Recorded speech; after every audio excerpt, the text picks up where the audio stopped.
I'm going to start off by introducing myself. My name is Cheryl Pemberton. I'm with the Mid-Continent Public Library in the programming department. I'm glad you all could join us tonight. I do have just a couple of housekeeping announcements. If you could keep your mic muted throughout the program. If you have questions, please go ahead and just put them in the chat. And at the end of the program, we will answer as many as possible as time allows. And I will also be putting a survey in the program link, or link to the survey in the program chat. So I'll put it at the beginning of the program and the end of the program.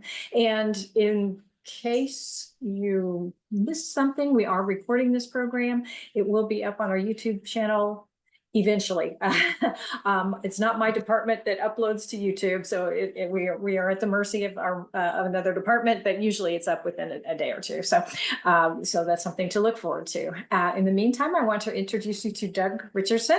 Doug has just retired from the National Park Service after 31 years serving the government, and we're really glad he could join us tonight. Thank you so much, Doug. Thank you, Cheryl, and thank you everybody for joining us for this presentation tonight. I know that there are a lot of things that you can be doing, and so that you are joining us is very humbling. My name is Doug Richardson, and as she said, I just recently retired after 31 years with the National Park Service. I am a native of Western Pennsylvania, Johnstown, Pennsylvania, to be exact. And I started my Park Service career just a few days after graduating undergraduate school. And at my very first Park Service park ranger training, the trainer asked us to say what our dream parks would be to work at. And a lot of my colleagues were replying saying Yellowstone and Yosemite and Grand Canyon and many of the bigger crown jewels of the system. And when it was my turn, I simply said Harry S. Truman National Historic Site in Independence, Missouri. And there were a couple reasons for that.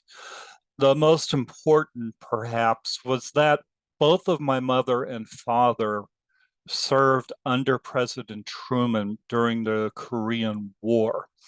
And so over the years, I heard many stories about President Truman, and in a way, I sort of grew up with him. The man meant a lot to both my mother and my father. But then too, while in undergraduate school, it was a magical time for Harry Truman historiography with the publication of David McCullough's Truman and Dr. Robert Farrell's Harry S. Truman and Dr. Alonzo Hanby's Man of the People. So America was revisiting the Truman era, and it was just a remarkable time to study history in college. And so I did my thesis on Harry Truman and the Marshall Plan. It took me until 2017 to finally make it to Harry S. Truman National Historic Site, the Truman home, one of the happiest days of my life. And just a few days after that, I first met with Mid-Continent Public Library asking, what can we do together? And by my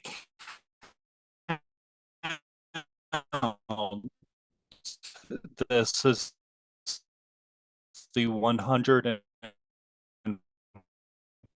Doug, your audio is cutting. Doug, your audio is cutting out a little bit. I'm sorry. That. Okay.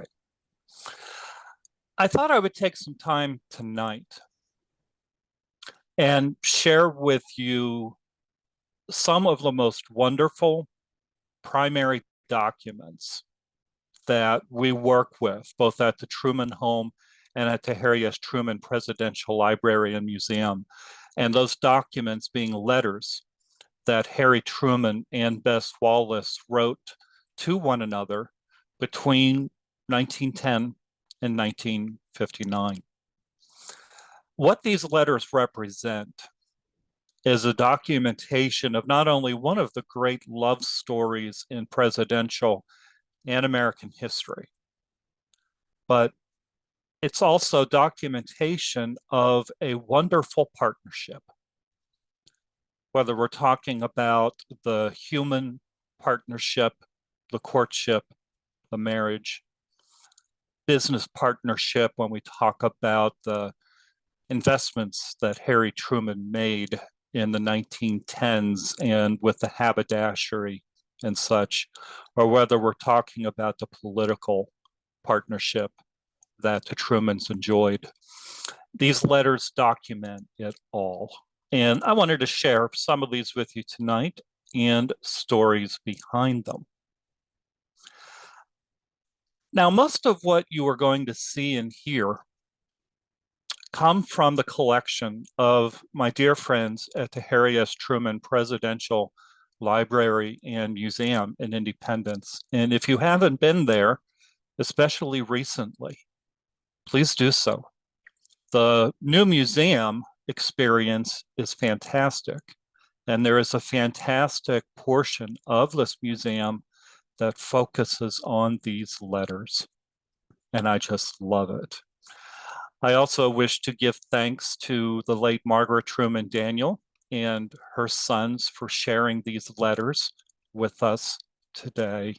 And a thanks to everybody who makes them possible. And I wanted to share this image that is always on my brain. This box was found in the Truman home, and in this box were many of the letters that Harry S. Truman wrote to Bess Wallace Truman. What's most notable about this box and the label is what you see there in the bottom in Mrs. Truman's hand, where she says, "Burn in case of death, BWT, Bess Wallace Truman." And I'll tell you that story in just a few minutes. Harry S. Truman was born May 8th, 1884 in Lamar, Missouri. He was the son of Martha Ellen Young Truman. She was often called Mattie in her lifetime. And his father was John Anderson Truman, a livestock trader. Elizabeth Virginia Wallace Truman was born in Independence, Missouri, February of 1885, the daughter of David Willock Wallace and Elizabeth Margaret Gates Wallace. She was often called Madge. Although they were born several hours apart, they had a destiny together. They just didn't know it yet. Of course, we all have destinies, and sometimes we don't know what our destinies are until late in life. And that's sort of what happened to these two. In the year 1890, Harry Truman's mother and father moved the family, which by that time included young Harry, who was about 6 years old, his brother, John Vivian Truman, just a few years younger than young Harry, and a 1-year-old child, a beautiful daughter by the name of Mary Jane Truman. Mrs. Truman, Mattie Young Truman, wanted to move the family to Independence because Independence, it was said, had the best schools in the entire region, and she wanted the children to benefit from that. This would change Harry Truman's life, and for the rest of his life, he would consider Independence, Missouri, his hometown, his adopted hometown. And I always loved when Harry Truman would say that, technically speaking, Kansas City, Missouri was a suburb of Independence. It was in 1890, at some point, that Harry Truman met a 5-year-old girl by the name of Bessie Wallace at First Presbyterian Church on Maple in Independence. Now, the Truman family, in terms of religious denomination, they were Baptist.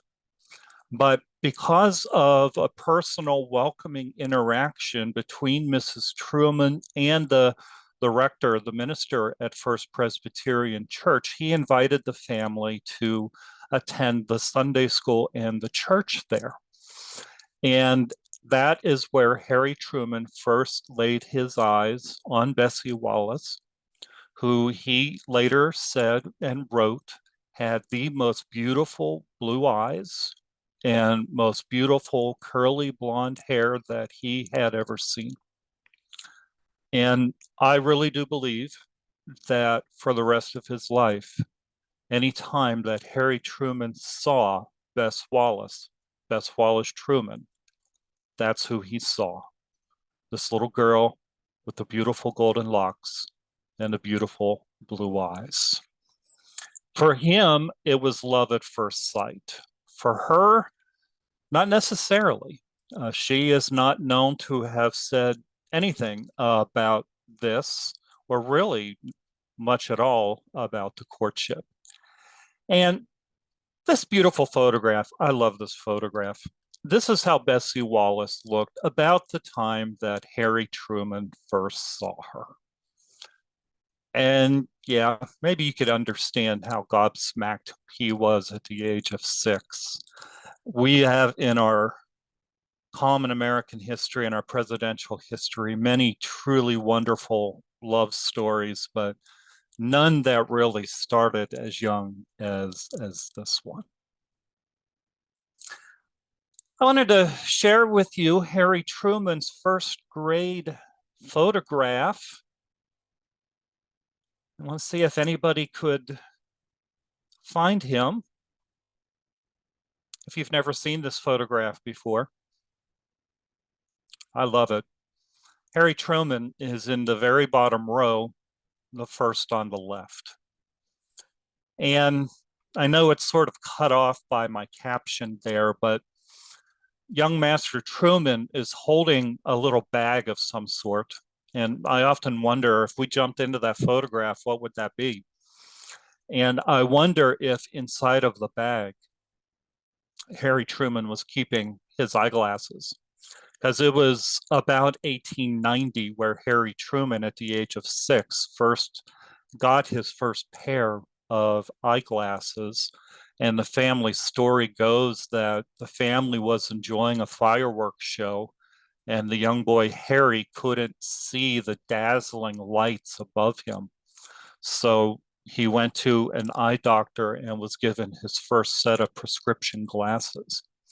What those glasses did was change Harry Truman's life in a way that few other things could, in that it brought so much more of the world into focus for the young man, but turned him into a massive reader. I wanted to share with you another one of my favorite photographs. This is also from Independence. The second home that the Truman family lived in was at the intersection of River and Waldo. The house is still standing today, although it's been changed quite significantly. John Truman continued being a livestock trader in Independence, and this house was reflective of their somewhat successful life here in the town. And on the porch there, in that beautiful settee, you will see on the left a very young Mary Jane Truman sitting next to Harry Truman's maternal grandmother, who was from Grandview, and her name was Harriet Louisa Gregg Young. And she may be there because at about the same time, the family's farm home, owned by Harry Truman's grandfather, Solomon Young, and his wife, Harriet Louisa, burned to the ground. Now, Louisa was a widow, and that may explain why she was there. What the photograph doesn't really show is that this house at the intersection of River and Waldo was very close to this one, which was at 608 North Delaware Street. And this was the home of David and Madge Gates Wallace, Bessie Wallace, George Wallace, Frank Wallace, and by 1900, Fred Wallace. So the Wallace family at 608 North Delaware Street. I wish we had a family photograph of them all together, but none are known to survive.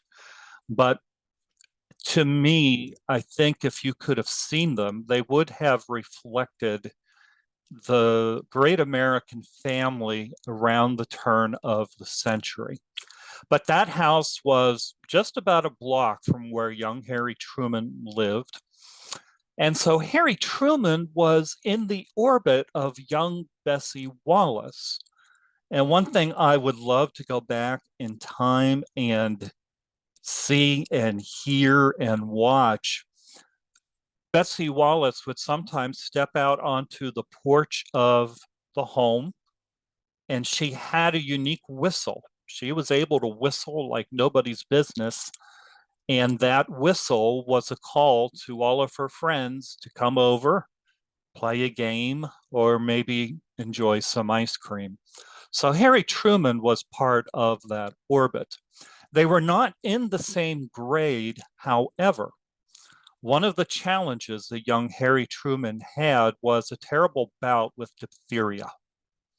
It almost completely paralyzed the young man to the point where his mother, for several months, had to push her son in a baby carriage. But he eventually recovered. And as a result of that, he was now in the same class as Bessie Wallace. So you could almost see the fate coming together here a little bit. And I know that we are in graduation season today. And so I wanted to share the 1901 Independence High School graduating photograph that features not only a future president of the United States, but then also that first lady, and then also that president's press secretary. We don't see that very often anymore, but I'm certainly glad that we do. And forgive me here, I want to make sure I get back to my screen.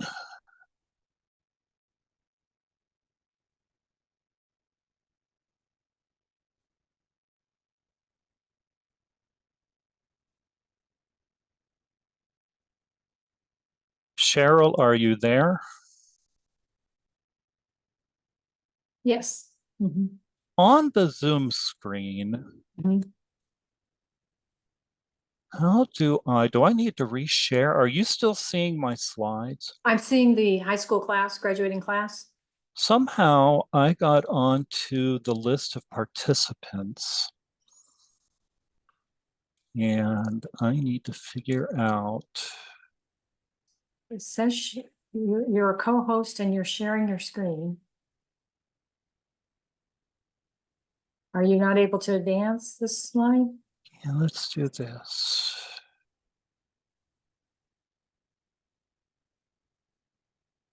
And somehow, well, let me do this.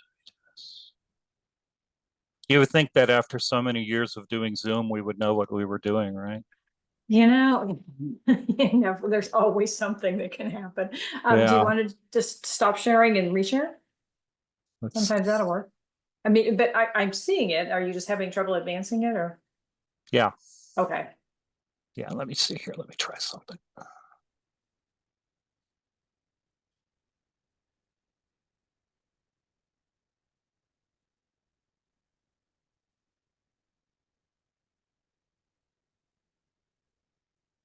There we go. Okay, thank you. Sorry about that. Okay. And on top of the window, you see in Latin the phrase of the slogan phrase of Independence High School, Juventus Puis Mundi, which is roughly translated as youth, the hope of the world. And so if we have any graduates among us, or if some of you have graduates in your family, please extend congratulations to them. Youth is the hope of the world. And sometimes we don't know what the future has in store for us. And certainly that was the case for Harry Truman, Bess Wallace, and the press secretary, Charlie Ross. But after high school, Truman's world took a little bit of a change. And again, it's not letting me advance slides here. I'm going to stop sharing and then reshare if that's okay. Yeah, I think that's a good idea. Okay.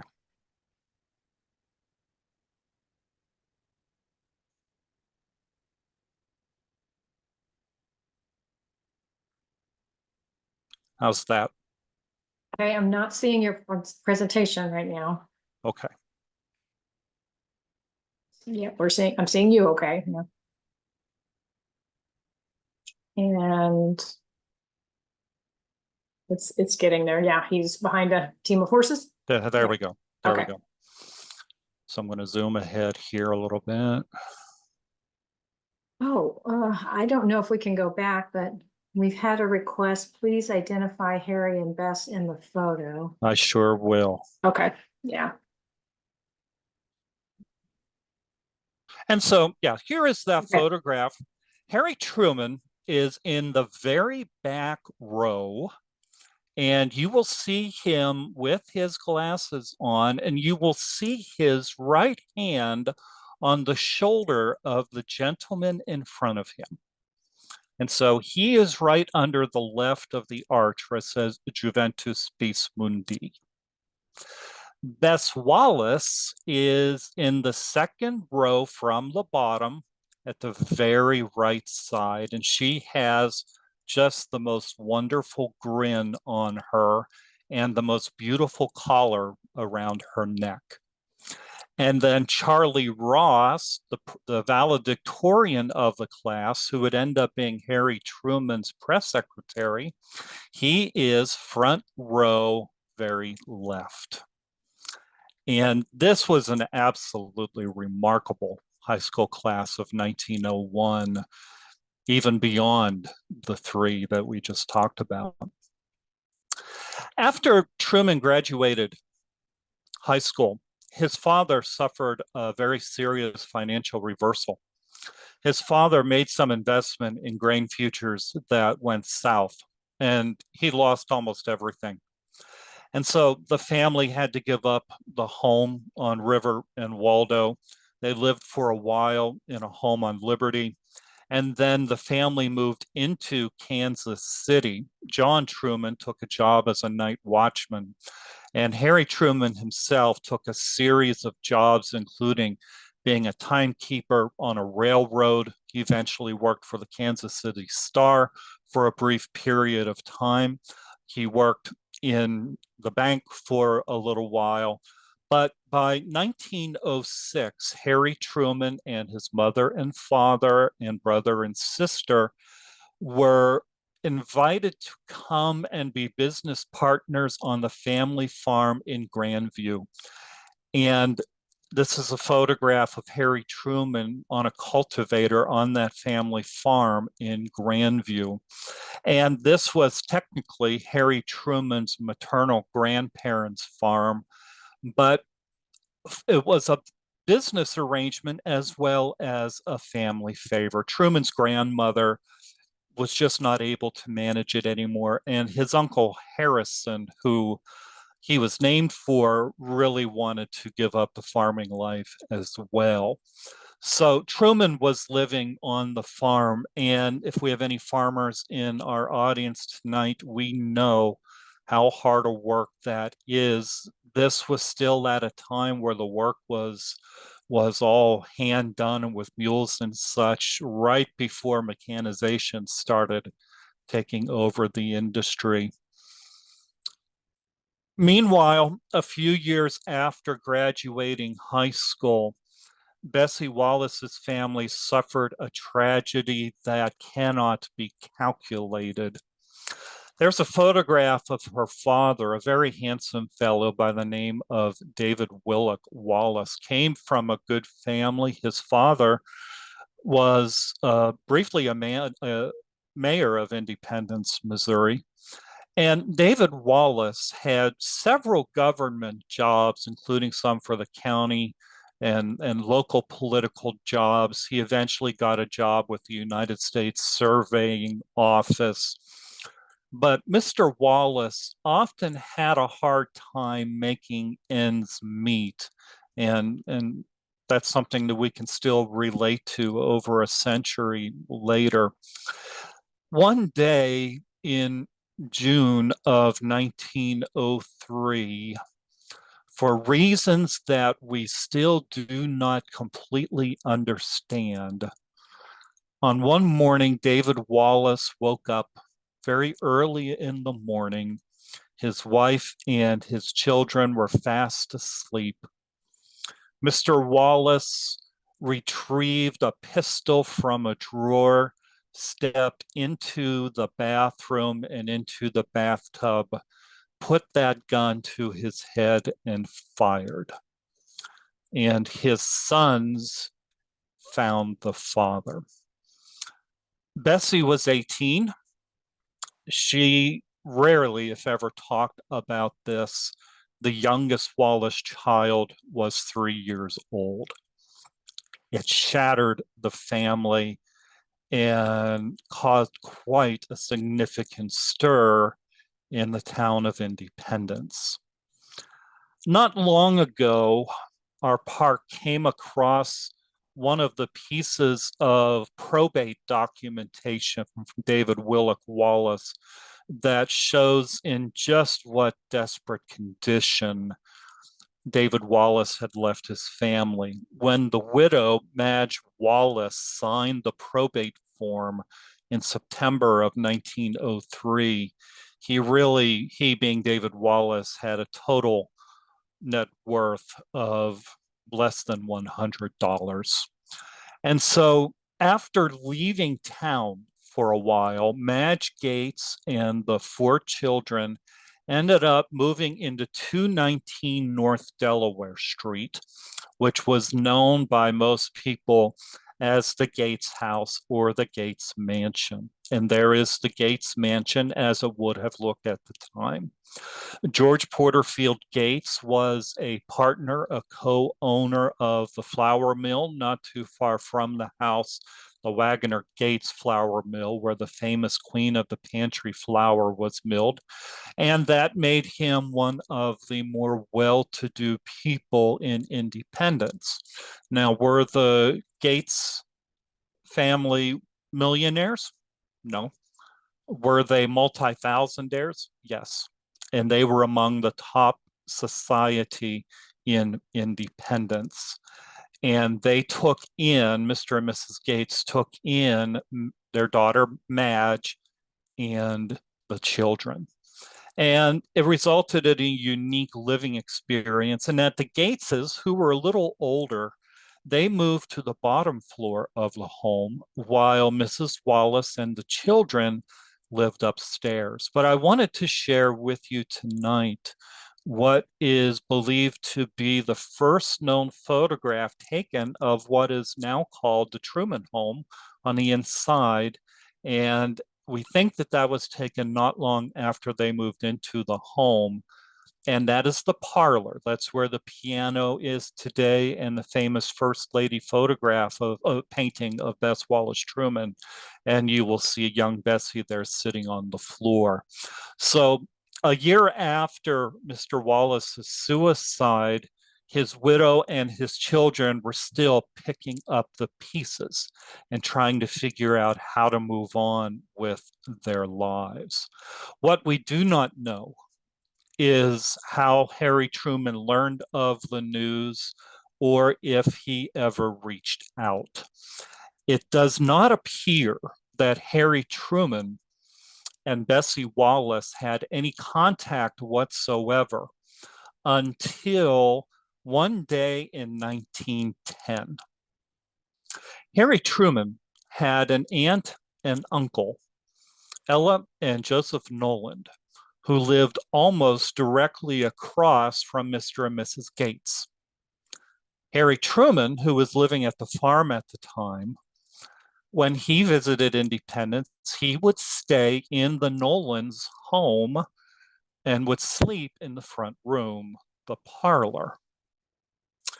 One day, the family tradition has, in 1910, Harry Truman was looking out the window across the street at the Gates Mansion, which was regal. It had sort of a gray paint to it with, we think, black windows.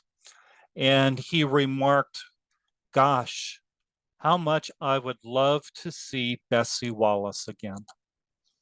Well, it just happened that not long before he said that, Bessie's mother had sent over some type of a dessert, a cake plate, a pie plate, and that needed returned across the street. So the Nolans suggested, well, why don't you take this plate back to Mrs. Wallace and maybe Bessie is there?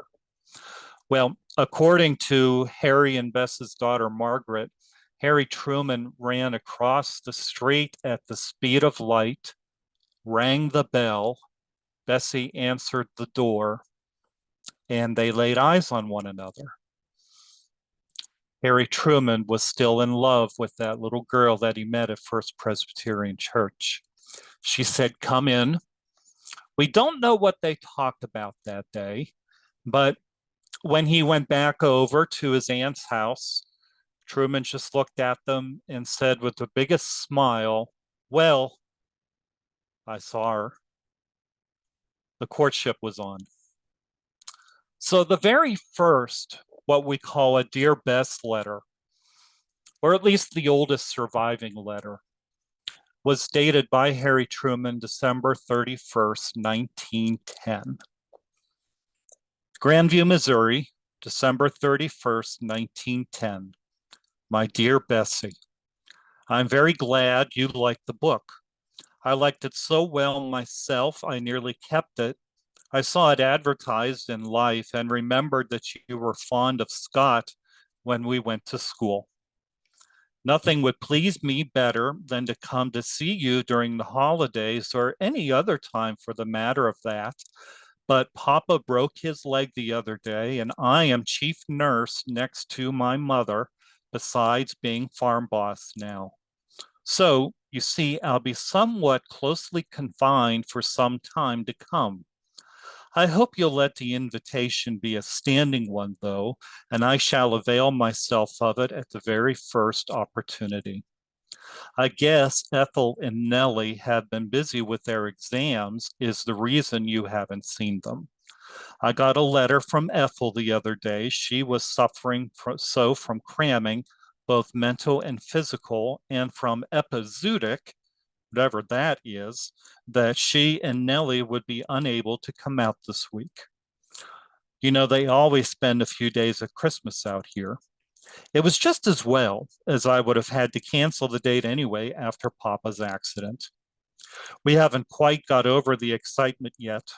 A horse pulled a big beam over on him in the barn. We were so glad he wasn't killed, we didn't know what to do. If you see fit to let me hear from you sometimes, I shall certainly appreciate it. Farm life as an everyday affair is not generally exciting. Wishing you and all of you the happiest new year. I am very successfully Harry S. Truman. So if this is the first Dear Bess letter, and most of us believe that it is, it gives us an idea of what these are going to be like. Not only was he going to try and win this young lady's heart with his pen, these letters would document life on the Truman farm in Grandview in a remarkable sense and capture the heart of a romantic as he is pouring out his thoughts with his pencil or with his pen. Of course, those of us who have courted others, not only are we courting that significant person, but most of the time we are trying to court the family as well, hoping that we will be accepted. And that's one of the things Harry Truman tried to do with these letters and with these visits that he made to Independence, was prove himself worthy to Bessie's mother, Madge Gates Wallace, and maybe to the grandparents, Mr. and Mrs. Gates.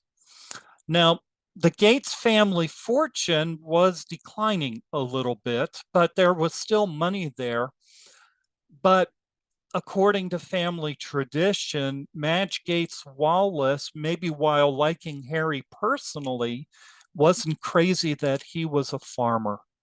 She wanted something better, perhaps, for Bessie, if she wanted to share Bessie at all. Madge Wallace was severely harmed emotionally when her husband took his own life. And it was said that she was almost never able to completely function again. And so Bessie Wallace was now having to take care of her brothers and take care of the home. And that was a tremendous burden that was on Bessie Wallace. But this wonderful letter, early in the courtship, February of 1911, Truman writes to Bessie Wallace how glad he was that her mother approved of his piano playing. And growing up, Harry Truman took piano lessons. His family bought a beautiful piano on credit. And Harry Truman said it just got to the point where it wasn't feasible for him to take piano lessons anymore. He was a good piano player. And if he had continued, he could have been a professional one, but life just took him in a different direction. But through these letters, one of the things that Harry Truman was trying to do was win the favor of not only his young lady, but also her mother. In Truman's first letter, he wrote about how his father broke his leg. Well, not long after that, Harry Truman broke a leg as well. And again, if we have some who are farmers in our group tonight, you may have known that. And if you've ever broken a leg, you know how painful and inconvenient that is. And this temporary disability meant that Truman was not able to help on the family farm. That drove him crazy. And those of us who have had broken limbs, we know that that can drive you stir crazy as well. So Truman was able to catch up on some of the reading that he wasn't able to do while working on the farm, but he also wrote some of the most wonderful letters while incapacitated as well. So again, these letters document a wonderful sense of everyday life on the family farm. I love this undated letter where he says, "Dear Bess, His Majesty's reign has begun for us." And you will see the phrase His Majesty quite often in his letters in the 1910s. And if you've ever read these and wondered, who is His Majesty? Is he referring to the President of the United States? Is he referring to the King of England? No, Harry Truman was using a sarcastic phrase for the devil. And on the farm, whenever he was taking care of corn and shucking corn or putting rings in the noses of the hogs or other less than glorious work in the high heat or in the worst of the wintertime, Truman often called that the work of His Majesty, the devil. And again, some of you who may have worked on the farm, you may have known. And the Truman farm at the time was over 600 acres. And so there was a lot of His Majesty's work that needed to be done. One of our favorite of the Dear Bess letters comes from August of 1911. Bessie Wallace was not only an absolutely beautiful young lady, she was very gifted athletically. And she was known to play baseball. She played basketball for Barstow, a finishing school in Kansas City, and more. She was also known as a shot put player and perhaps the best tennis player in Independence. Now, was Harry Truman an athlete? Not necessarily. And in fact, Truman was very cautious about playing a lot of sports because he couldn't afford to break his glasses. But here's a little secret about us guys: we will often do almost anything to get the girl. And so in this letter, Harry Truman mentions that Bessie had sent him directions on how to build a tennis court. And so somewhere on the Truman farm, we don't know where, Truman laid out this tennis court and went and bought himself the necessary outfits and the rackets and everything.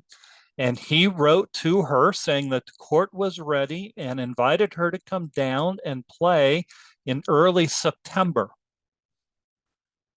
Unfortunately, she didn't come. We wish we knew where this tennis court was, and maybe someday, with the hope of some interesting archaeology, we may be able to find out. Sometimes men and women will court for years before the man gets up the nerve or the lady gets up the nerve to, quote, pop the question. In Harry Truman's case, it was the matter of just under 6 months. That's remarkably brave considering the time in which we are in talking about. And so in this letter, June 22nd, 1911, he writes, "Dear Bessie, from all appearances, I am not such a very pious person, am I? The elements evidently mistook one of my wishes for dry instead of wet. I guess we'll all have to go to drinking whiskey if it doesn't rain very soon. Water and potatoes will soon be as much of a luxury as pineapples and diamonds." Speaking of diamonds, would you wear a solitaire on your left hand should I get it? Now, that is a rather personal or pointed question, provided you take it for all it means. I can only imagine the courage that it took for Harry Truman to write that to Bessie Wallace. Unfortunately for Harry Truman, what followed was silence. No return letter, no phone call. There was no electricity in the Truman farm home in Grandview, but there was a telephone.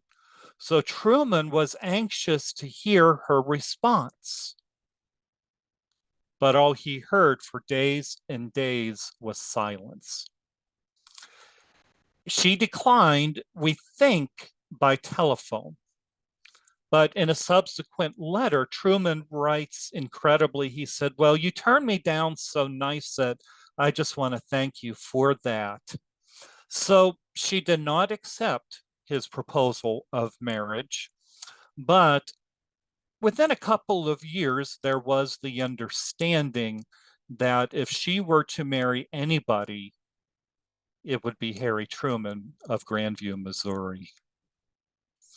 Again, these letters document a remarkable slice of everyday life on the Truman farm home site. And one of the things that Harry Truman wrote to Bess about was an operation that was held, a surgical operation held in the farm home in the kitchen. The patient happened to be Harry's mother, who was suffering about with her hernia. And it was a part of the body, an organ that Harry Truman had never heard of. And Mama Truman must have been suffering quite significantly. And any of you who have dealt with hernia, you know how painful and uncomfortable and awful that can be. The doctor came to the home and, evidently not using much of an anesthetic, performed this hernia operation right there in the kitchen. And Harry Truman, to help the doctor, had to hold the light over his mother's body. Every day that I am in that farm home, in that kitchen, I try to imagine what that was like. And I just really can't, no matter how many times I read this letter or read what hernia surgeries were like at that time, I can't imagine what that was like for Harry Truman. And I often wonder what Bessie Wallace thought after reading the letter. 1914 is when that happened. And in the summer of 1914, John Anderson Truman had a bit of an accident.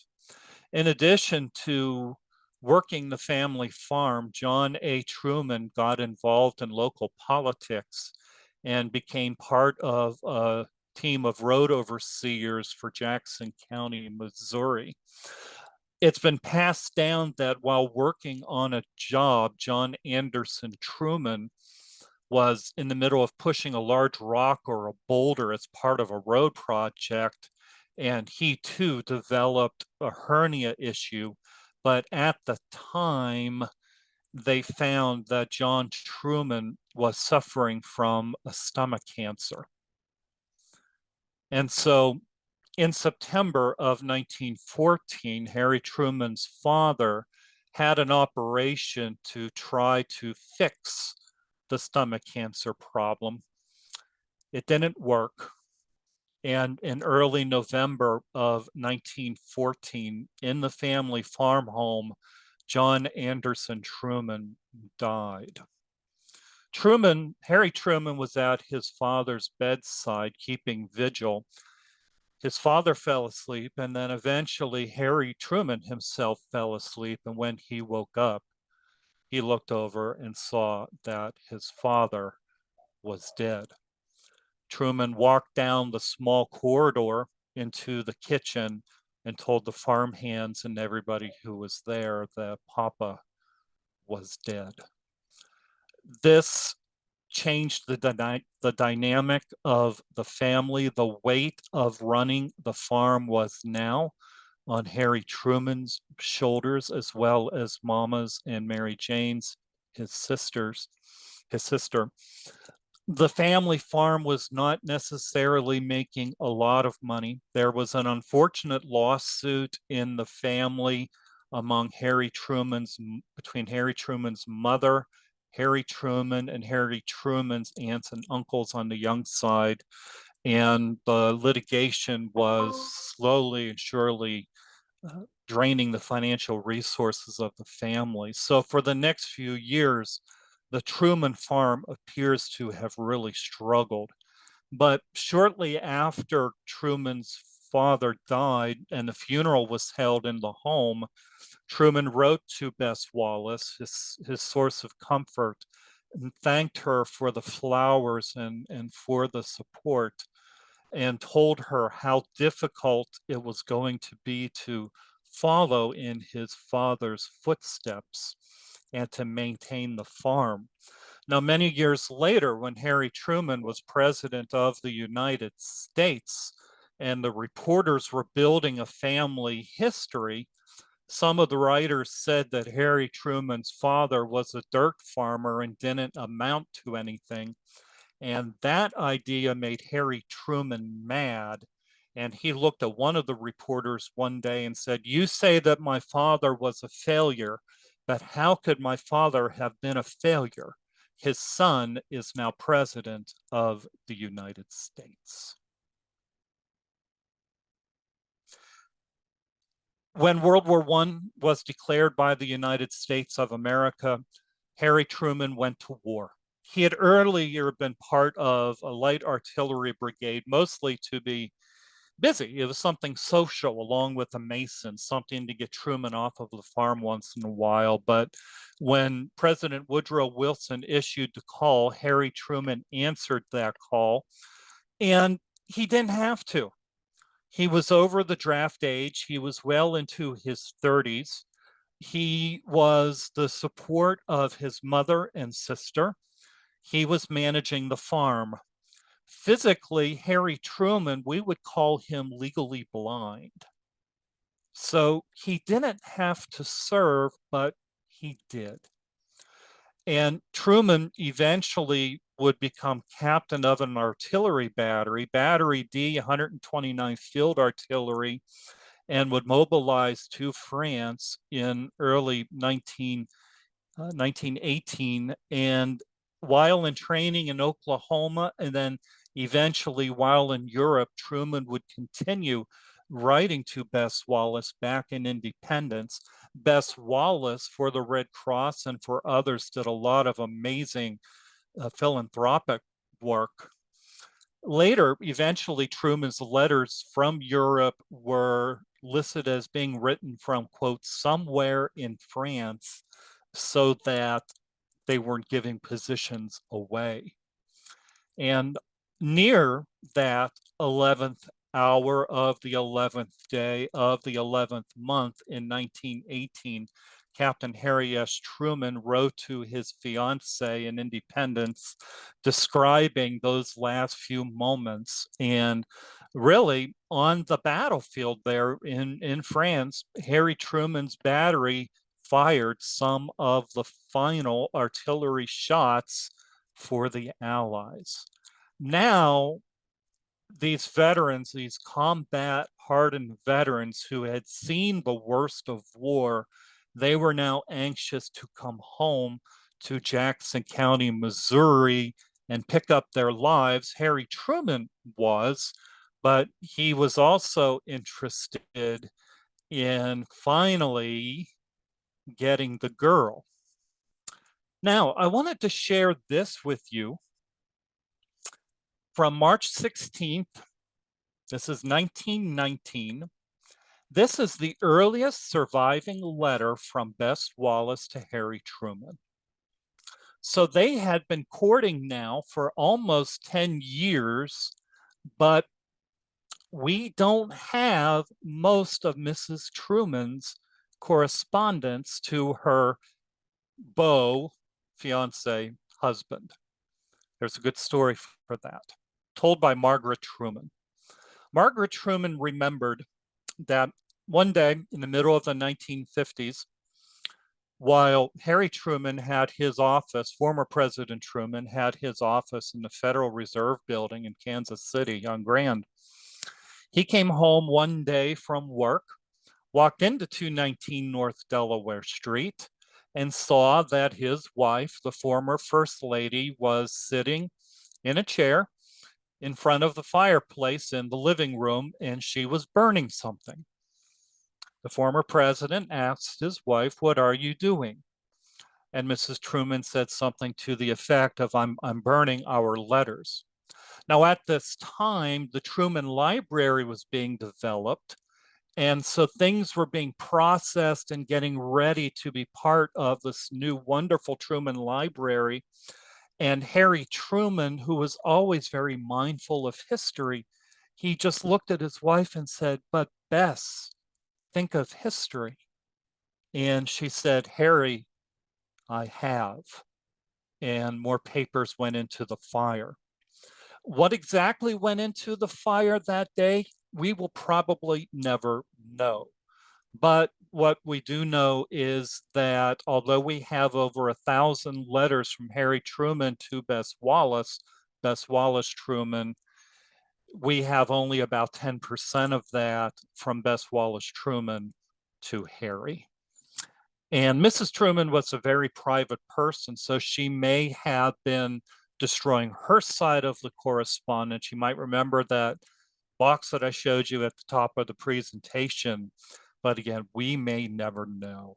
But this letter tells Harry Truman that, well, it's going to be his wedding anyway, so he might as well invite whoever he wants. At some point, they set the date. This is the last of the courtship correspondence, and it's a telegram from May 31, 1919, where he said that he expected to be home tomorrow. aimed at Miss Bess Wallace. And less than a month later, on June 28th, 1919, the boy got the girl. It's your classic boy meets girl. Girl really didn't seem to care much about boy, but boy continued to love girl with all of his heart. Boy separates from girl after high school. Boy reunites with girl in 1910, exchanges tons of letters. And finally, there in Trinity Episcopal Church, they wed at 4 o'clock, June 28th of 1919. The church there is Trinity Episcopal in Independence, Missouri. And I'm so grateful to my colleagues, especially Mrs. Tammy Williams of the Truman Library. They found that photograph from the wedding day just a few years ago in the Margaret Truman papers, and how exciting that was. And there on the right is one of two surviving wedding portraits of Captain and Mrs. Harry S. Truman. Their reception was on the yard of 219 North Delaware Street. The National Park Service and our museum collection, we still have the suit jacket and the vest that he wore. And the Truman Library has a good part of her dress and her shoes. And so we're very honored to take care of those things for you. But that doesn't mean that these letters ended. Now, Truman, when he came home from World War I, his first intention was to get out of the Army completely, but probably in part to add extra income, Truman did eventually re-enlist. And so he continued in the United States Army even while President of the United States. So he was his own commander in chief, believe it or not. But shortly after coming home from the war, Harry Truman and one of his friends from the Army, Eddie Jacobson, opened a clothing store at 12th and Baltimore, Truman and Jacobson Haberdashers, that had a couple of good years, but that failed. But while the business was starting to fail, Truman became acquainted with the Pendergast family and was encouraged to run for public office. So Harry Truman then won election first as Eastern County judge of the Jackson County Court, which was almost like a county commissioner everywhere else. And then after losing one election, then eventually was reelected as presiding judge of Jackson County. After that, he became United States Senator, which required the family to live part-time in Washington.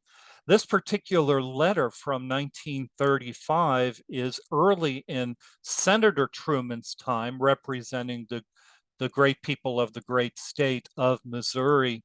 At the time, the Senate was only in session for about half a year, but there were several times where Senator and Mrs. Truman, and by now the family included their daughter Margaret, they were separated because of his commitments. And those separations were hard on everybody, but especially for Senator Truman. So they continued to correspond via letter, and they talked finances, and they still talked about what they were reading. Senator Truman wrote about what he and the Senate were doing, bills that were up for debate, and life in society in Washington, and the people he was meeting, and life going on in Independence and elsewhere. So the correspondence continued. Even on December 7th of 1941, Senator Truman was in a hotel in Columbia, Missouri, and wrote this letter to Mrs. Truman just shortly before word got out of what had happened in Pearl Harbor, Hawaii. So Senator Truman very quickly made arrangements to get back to Washington and was there in time to hear President Franklin Roosevelt's comments on Pearl Harbor, and Truman was there to vote on the declaration of war. I often wonder how they felt inside of 219 North Delaware upon hearing the news about Pearl Harbor. Unfortunately, we don't have a lot of insight into that. In 1944, in part because of the tremendous work that Harry Truman had done on a committee to find waste, fraud, and abuse in the War Department and war preparations, Harry Truman became very famous. He was able to mostly shed the reputation of the Pendergast machine and became almost a celebrity, which was one of the reasons why he was selected by Franklin Roosevelt to be vice presidential candidate in 1944. Mrs. Truman was not very fond of the idea of her husband becoming vice president of the United States. And the story goes that after Truman was nominated and accepted, they got into a car to go back to the hotel, and Mrs. Truman looked at her husband, now vice president nominee, and said, "Are we going to have to go through this for the rest of our lives?" And her husband said, "Yes, I am afraid so." So their destiny was now unfolding a little bit. One of the things that may have been in the back of the mind of Bess Wallace Truman, as well as Harry Truman and others, was that it is quite clear, maybe perhaps most in hindsight, but clear that Franklin Roosevelt was not in the best of health. And so the odds were, to many, quite significant now that the senator from Missouri could at any time become president of the United States. Roosevelt won the election, Truman included, and on January 20th of 1945, Roosevelt took his fourth inauguration, Truman his first. But Vice President Truman, whose only constitutional duty was to preside the Senate, a body that he loved, he had just over 80 days in that job. Truman was presiding over the Senate April 12th, 1945, and when business recessed for the day, he was about to start a game of poker with some friends. Truman was summoned to the White House, told to go quickly and quietly. When he made it to the White House, Eleanor Roosevelt looked him in the eyes and said, "Harry, the president is dead." Harry Truman was now president of the United States. He ordered a military plane to take Mrs. Roosevelt to her husband's body in Georgia. Harry Truman called his wife and his daughter and told them to come to the White House. And shortly after 7 o'clock, April 12th, 1945, this happened. This is film footage of the swearing in of Harry Truman as President of the United States. It is a silent film. There is no sound to it, but I think we can imagine what was happening in the room.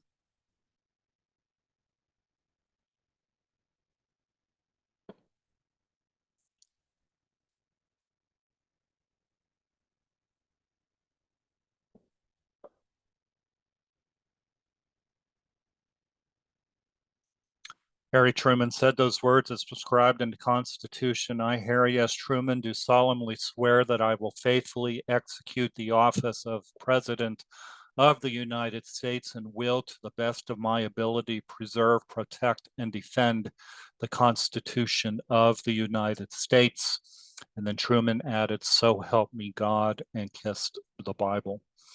If you happen to catch the look on Mrs. Truman's face, I believe that it's a combination of grief at the loss of Franklin Roosevelt and perhaps the grief of a loss of some type of life. They had reached their destiny, but their lives would never be the same again. In June of 1945, just a few weeks after Truman took office, Mrs. Truman, her mother, Mrs. Madge Gates Wallace, and Margaret Truman Daniel came home to Independence. Mrs. Truman came home most of the summers, and her husband was very lonely. He eventually learned to call the White House the Great White Jail. So these letters continued to be sent, and they communicated things that were happening in the White House. And Truman communicated how much he missed his wife. He was also writing his daughter separately, but he continued to be, as Margaret Truman Daniel called her father, a demon letter writer. Not long after he wrote this letter, President Truman flew home to Kansas City, visited Independence, 219 North Delaware Street, which was now being called the Summer White House after Mrs. Truman had it painted. And now the family home was now perhaps the second most famous address in America. Could they have ever considered that when they started courting back in 1910? Even when Truman was in Berlin at the Potsdam Conference, meeting with Winston Churchill from Great Britain and Joseph Stalin from the Soviet Union, he writes and gives us today, via these letters, a fascinating insight into what was being discussed at this post-European War conference. And it was at this conference that Truman made that decision that would define his presidency, that being the use of atomic weaponry against the empire of Japan. But Truman probably had no idea or little idea that we would be reading these letters over 75 years later. And they are a remarkable insight into this partnership between a president and his first lady, and a man and a woman and a husband and a wife. The letters continued. I wanted to share one with you from Christmas of 1945, their first Christmas in the White House. America was quite euphoric after the war ended in Japan. The war was over. Soldiers were coming home. America was adjusting to its post-war life. And now Harry Truman, as president of the United States, was set about helping America achieve its role in this post-war world. Early in December of 1945, Harry Truman sent Margaret, Mrs. Truman, and Mrs. Wallace back home to Independence a little early to get ready for Christmas and avoid some of the press and such. Meanwhile, Truman remained behind, and he had a ceremony for the lighting of the Christmas tree in Washington, D.C., talked about peace and talked about how hopefully after this war, the world would be forever war-free. But he missed his wife. He missed his daughter. He missed his mother-in-law. He missed everybody in this family, including his mother, who was still alive, and his brother Vivian and his sister Mary Jane. And Truman wanted to come home. The problem was in Washington, D.C., around Christmas time, as Washington tends to do, it got blasted by heavy snow and ice. Ice was everywhere, including on the tarmac where the president's plane was, the Sacred Cow, at the time. The advisors talked Harry Truman. They wanted to talk him into staying in Washington, but he wasn't having any of it. Finally, he ordered that he be taken to Kansas City, Missouri to visit his family in the middle of this storm. Mrs. Truman never liked flying anyway, so she took the train. She was horrified at the idea that her husband was going to fly in this terrible storm system to Kansas City. The plane landed in Kansas City. Eventually, he made his way to the home at 219 North Delaware Street. And according to Margaret Truman Daniel, the atmosphere inside of the home was as icy as anything you would have found outside. And Margaret said that Mrs. Truman told her husband, well, you might as well not have come at all. We really don't know what was said between the president and the first lady inside of the home that night. But when he made it back to Washington, he wrote this letter to the first lady. And I'd like to read it to you. It's not very long. December 28th, 1945, the White House. Dear Bess, well, I'm here in the White House, the great white sepulcher of ambitions and reputations. I feel like a last year's bird nest, which is on its second year. Not very often, I admit, I am not in shape. I think maybe that exasperates you too, as a lot of other things I do and pretend to do exasperate you. But it isn't intended for that purpose. When you told me I might as well have stayed in Washington, as far as you were concerned, I gave up. Cuss Senator Vandenberg, told the Secretary of Agriculture to give all the damn cotton away for all I cared, and then smiled over the phone at Henry Wallace, and I'm afraid hurt Admiral Leahy's feelings by not asking him to go on the boat. At least Matt Connolly said I did, and I called the old Admiral up and asked him to go. You can never appreciate what it means to come home as I did the other evening after doing at least 100 things I didn't want to do, and have the only person in the world whose approval and good opinion I value look at me like I'm something the cat dragged in, and tell me I've come in at last because I couldn't find any reason to stay away. I wonder why we are made up so that we really think and feel we cover up. This head of mine should have been bigger and better proportioned.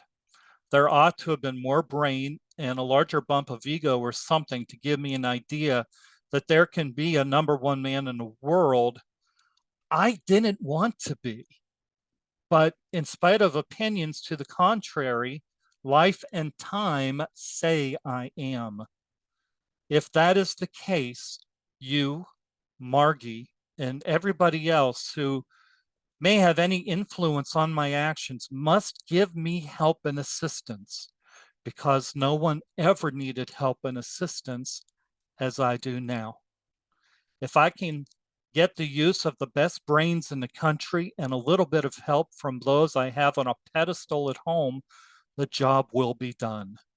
If I can't, no harm will be done, because the country will know that Shoup, the Post-Dispatch, Hearst, Sissy, and Patterson were right. Keep my baby, and I love you, in season and out. Harry. The President of the United States was hurt, and he was angry, and he knew enough not to send that letter. And it was found in his desk at the Harry S. Truman Library after the president died in 1972. The letters continued for the rest of Truman's presidency. And the last one that we have was for their 38th wedding anniversary in 1957. And it's not a traditional letter, but it's what you see there on the screen, a most wonderful chronology of their years together as man and wife over 38 years. And those of us who have been married, we can all list highs and lows in our relationships. Financial highs, financial lows, emotional highs, emotional lows, the having of children, the loss of loved ones. We can all relate to that. In the Truman home in Independence, Missouri, at the top of the stairs, upstairs, there's a beautiful wooden desk. The beautiful wooden desk was made from wood that was recovered from the White House during its big renovation of 1948 to 1952. Wood craftsmen made the desk for Mr. and Mrs. Truman, and it was brought back to Independence. The president died in 1972. Mrs. Truman was at the funeral. The president was 88 when he died. She was 87. And at the end of the graveside ritual, a large bouquet of red carnations were placed on the president's casket. That was the last gift from Bess Wallace Truman to her husband. She lived another 10 years and spent a large number of those last 10 years living upstairs until she just couldn't do the stairs anymore. But Margaret remembered that for as long as she could, every morning, Mrs. Truman would sit at that wooden desk and read the letter that I have on the screen there before you. She missed her husband, her partner in life, her partner in politics, sometimes her partner in business, but most importantly, her partner in love and her partner in marriage and partner in parenting. We're grateful that we take care of the desk on behalf of the American people, and we're grateful that the letter is preserved by the Harry S. Truman Library. And again, President Truman died December 26th of 1972. I love when people in town come and talk to me about being there and standing out in the cold to pay their respects to the man from Independence. Mrs. Truman lived another 10 years. She died October 18th, 1982. And in her will, she gave 219 North Delaware Street to the American people, which is now Harry S. Truman National Historic Site. And since 1982, millions of people have come from around the world to go through the Truman's home in Independence, where they are able to make these powerful emotional and intellectual connections. We are losing that generation quickly. Those who served under President Truman in World War II, those in Korea.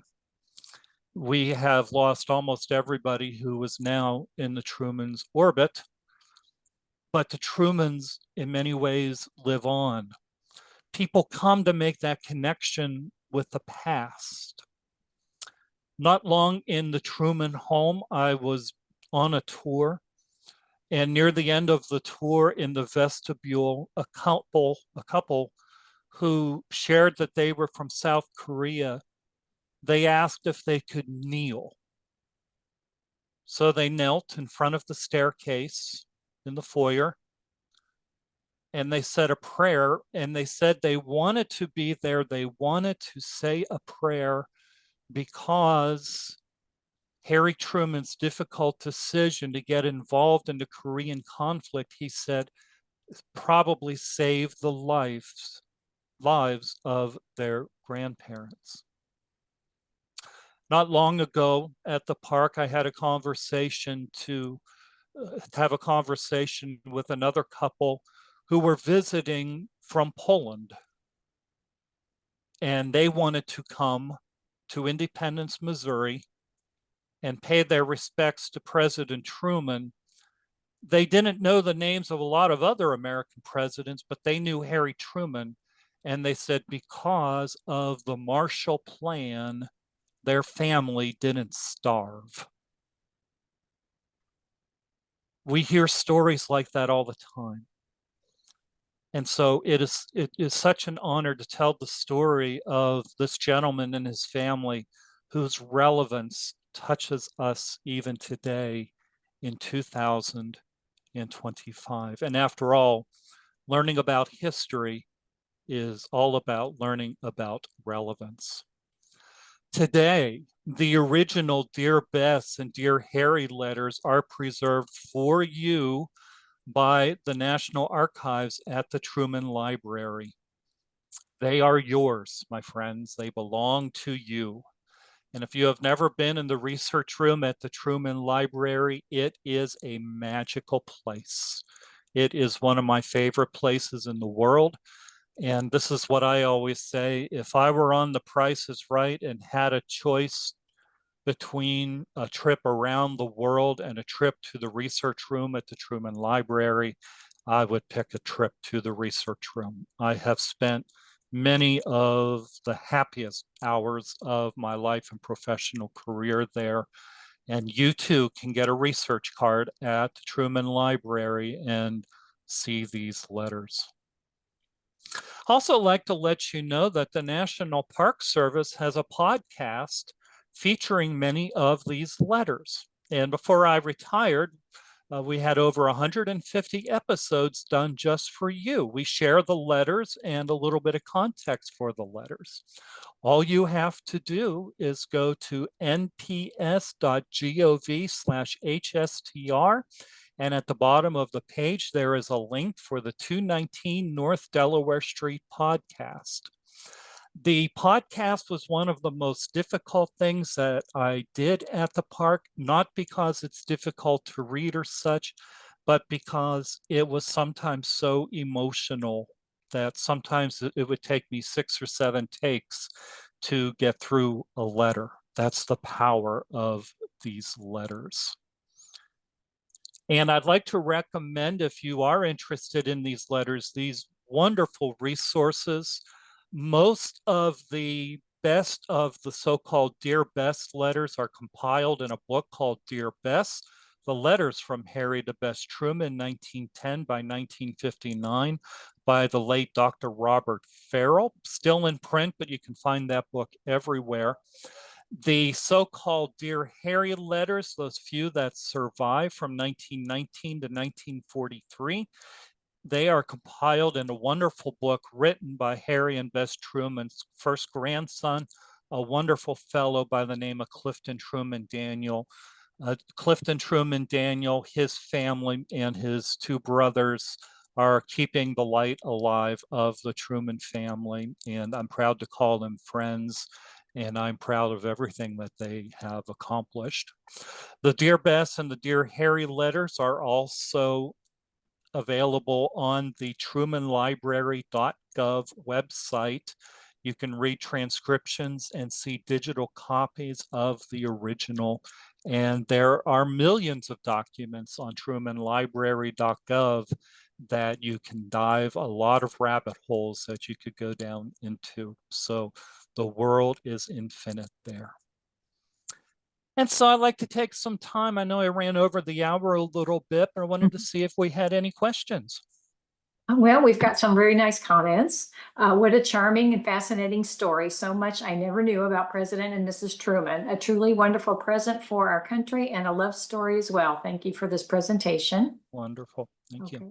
When I was in high school at Chrisman, my social studies teacher had 4 of his students, including me, publish the Old Timer magazine, and we did quite a bit of research at the Truman Library. We had access to the archives at the library, and I still have the documents and photos we were given during that time, including memos about World War II and about 20 photos, some of which you shared tonight.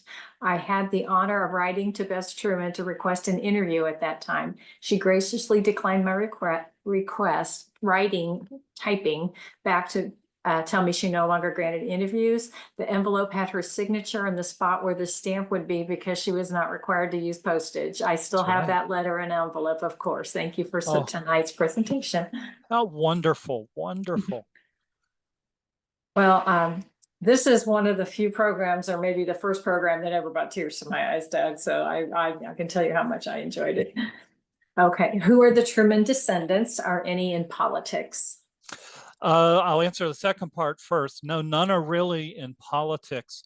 Clifton Truman Daniel, who is the oldest, he was the son of Margaret Truman Daniel and E. Clifton Daniel, made Mr. President and Mrs. Truman grandparents for the first time.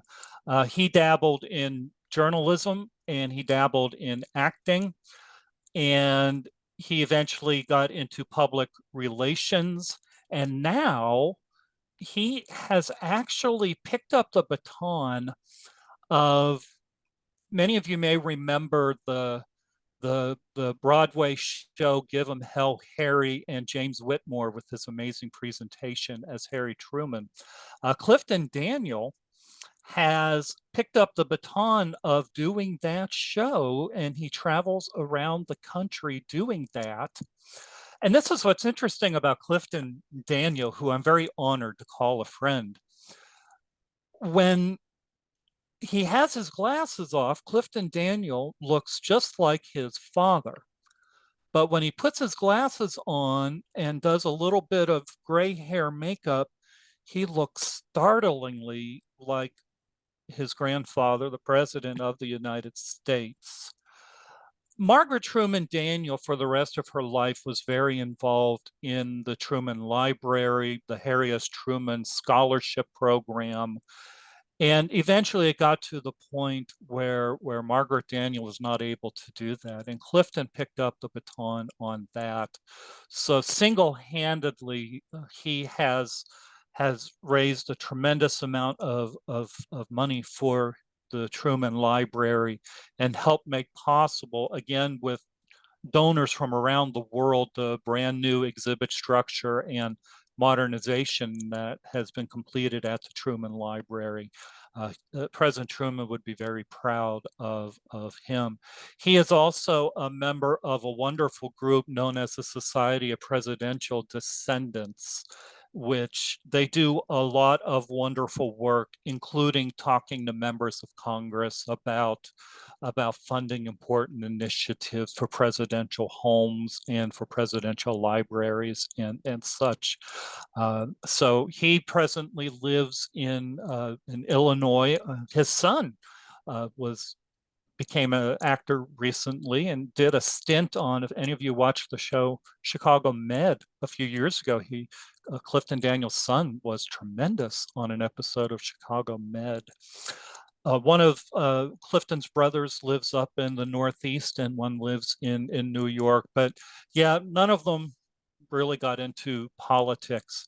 Other than that, there really aren't too many descendants of the family.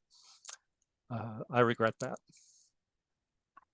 Do you know if Bess ever regretted not having married Harry sooner? That's a wonderful question, and I think about that a lot. I'm not sure what kind of answer she would give. After Bess Truman's father took his own life, again, that just changed the dynamic. Bess was 18 when that happened. She never really talked about it, even inside of the family. Very rarely, very, very rarely. She had to help put the pieces of her mother's psyche back together, and she became that instant caregiver. By the time this correspondence, this courtship started, if it was 1910, there was a worry that Bessie Wallace was getting into that age where people were going to call her an old maid. I wish we knew more about how she declined that first wedding proposal, whether she thought it was too soon or if he was too frank, or whether Mrs. Wallace had something to do with it. We just don't know, but we do know that there was an understanding by 1913. Now, we do know that as Lieutenant Harry Truman was getting ready to mobilize to go to Europe to fight in the Great War, Bess Wallace wanted to marry, but this time it was Harry who said no, because he did not want to run the risk of him coming home and crippled or deformed or at the worst widowed. And so he declined for that reason. I think that may be about as close of an answer as we can get to that question. But when they married, they were late in life. And I often wonder the very same question. How many children did Margaret have? Margaret had 4 boys, 3 of whom survive. One of our attendees, I met Clifton when he was doing library presentations in the Chicago area. Okay. Good. Okay. Well, I think you have inspired me to visit the home, which I have not been doing. Oh, here's one question. Did Bess perform White House wife duties? Oh, great question. Bess Truman, she had a hard job because she was physically and in timeline, she was following in the footsteps of Eleanor Roosevelt of all people. And Eleanor Roosevelt, there's just no other way to describe her except as being Eleanor Roosevelt.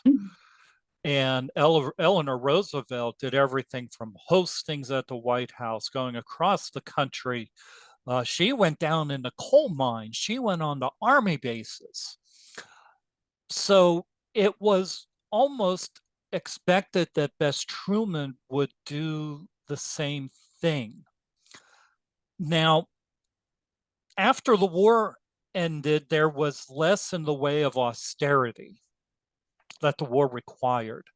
So there was some entertaining, although in the second term, after Truman won re-election in 1948, it was determined that the White House was going to collapse in on itself. And so the Truman family had to move out after the White House was gutted and rebuilt. And the Trumans lived in Blair House across the street. And because they were in Blair House, they just couldn't do a lot of entertaining. So Bess Truman may have loved that aspect of the White House renovation. But the other thing that Eleanor Roosevelt did a lot was she gave a lot of interviews, actually more than her husband did. And press conferences. And so Mrs. Truman very graciously, early in her husband's administration, agreed to a very brief press conference, gave some very curt, short answers. And when asked if she would be doing press conferences like Mrs. Roosevelt, she said, no, this in fact is my last press conference. So she made herself very clear that she was not going to do that. What's not talked about enough is that rather silently, and when she was able to avoid the press, she did a lot of tremendous amount of work for the USO and the Red Cross, the Boy and Girl Scout organizations, and some very good causes. She told somebody once when her husband was making a television show in the 1960s, would she be part of it? And she said, I do not care to have my voice recorded for posterity. And in fact, we have next to no instances of Mrs. Truman's voice recorded. Somehow, Margaret was able to get her mother and father to do an episode of a TV show called Person in Person that was done live, that you can see every day at the Truman home when visiting there. I think Mrs. Truman would be very upset to know that that's being played every day, quite honestly. But as somebody mentioned earlier, she rarely granted interviews. And when she did, they were very, very short and sweet and curt and to the point. So she was intensely private. I think that's part of how she was brought up. But during during the Senate years and the presidency, I think Mrs. Truman was mostly concerned about the story of what happened to her father, of getting a lot of press and worrying about the effect that that would have on her mother. David Wallace's suicide, the effects of that ricochet down through the generations, very much so. Okay, I think we have time for one last question. Mhm. Was that, talking about the renovation, was that when the Truman balcony was built, and where exactly is the balcony? The balcony on the North Portico is a great story. What I'd encourage you to do is try to find, maybe go on Wikipedia or somewhere and try to find a photograph of the White House portico, say 1944, and then bring Google a photograph of the Truman balcony. Today, if you were to ask President Biden, President Trump, President Obama, anybody, they would say how much they love the Truman balcony. We tend to forget that when Harry Truman, who was not an architect, he was our last president to date, even without a college degree, he knew history, and he knew that there were some plans for some type of a balcony on the columns of the portico. When he decided to do that, he was threatened with impeachment. Congress would not give a nickel to Truman to build what is now called the Truman balcony. Before this balcony was built, the White House every year would have these awnings that they would put out in the summertime and cover up the windows and block some sun out. But by all descriptions, these things were nasty over the years. They were filthy, and there was mold and there was mildew. Truman thought that they looked terrible, and he thought that the balcony would enable the White House to get rid of these hideous, hideous things. So Congress, again, would not appropriate a nickel for the Truman balcony, or what was called the Truman balcony. And so what Truman did is he paid for it out of his White House expense account. And I think it was $40,000 to $50,000. And now almost every architect and White House historian will say that it looks like it belonged there from the very beginning, from when Hobart designed the White House. But the balcony itself, related to the Truman restoration of the White House, the rebuilding of the White House, it actually contributed to that a little bit. See, almost every president makes their impact on the White House in some way. So going all the way back to when the British burned the White House, they had to rebuild it on the inside. And then even Abraham Lincoln, when he lived in the White House, he called the furniture and such flubdubs. One of my favorite words that Lincoln ever used, flubdubs. And then a couple decades later, when electricity was put into the White House during the Hayes years, that required modifications to the White House. And then Grover Cleveland had Tiffany lights and doors and everything put in. And then Theodore Roosevelt and his wife, Edith Roosevelt, did modifications that added the east and west wing that we know today. And then a few years later, another floor was added to the top of the White House. All this was putting pressure on those original walls of the White House. And basically the place was coming in on itself.